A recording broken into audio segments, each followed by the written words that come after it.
Située au sud de la ville de Naplouse, Balata est avec ses 25 000 habitants sur moins d'1 km² le plus grand camp de réfugiés de Cisjordanie.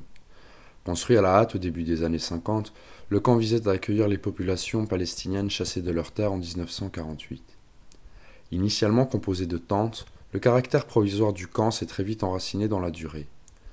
Le ciment a peu à peu pris le pas sur les tentes de toile, donnant à la Balata l'aspect qu'il a aujourd'hui. Les services publics, en particulier en matière de santé et d'éducation, sont insuffisants pour répondre aux besoins des habitants. Les centres médicaux manquent cruellement d'équipements et de médecins pour faire face à une telle population. Par ailleurs, en cas d'urgence, les ambulances n'accèdent que très difficilement aux personnes en détresse en raison de l'étroitesse des ruelles. نحن الآن نقف أمام منزل الذي حصل فيه الحريق وهو هذا المنزل في مخيم بلاطة.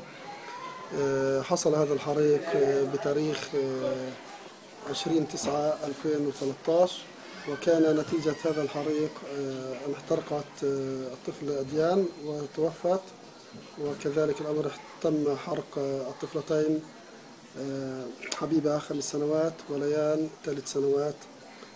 Le 20 septembre 2013, un terrible incendie s'est déclaré à l'intérieur du camp de Balata.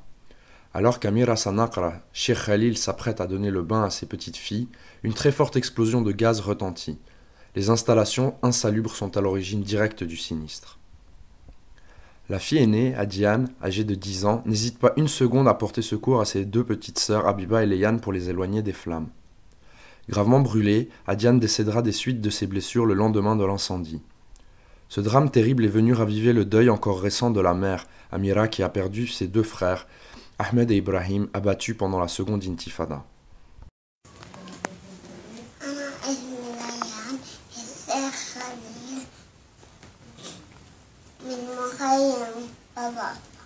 أنا اسمي حبيبة الشيخ خليل من مخيم بلاطة وإحنا انحرقنا أختي الكبيرة توفت وحابين نتعالج عندكم. Bien que couvertes de brûlures pour la plupart très graves, Habiba et Léane survivent à l'explosion. Elles restent néanmoins extrêmement marquées, tant physiquement que psychologiquement par le drame.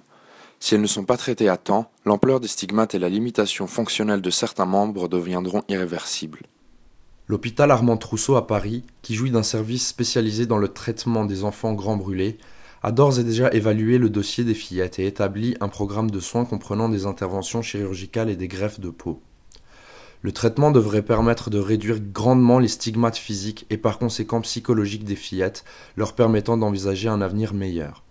Le programme de soins comprend 7 jours d'hospitalisation complet pour Habiba, soit 15 000 € TTC, 14 jours d'hospitalisation complet pour Léane, soit 28 000 € TTC, les billets aller-retour Amman-Paris pour 4 personnes, Léane Habiba plus ses 2 parents, soit environ 2 000 €.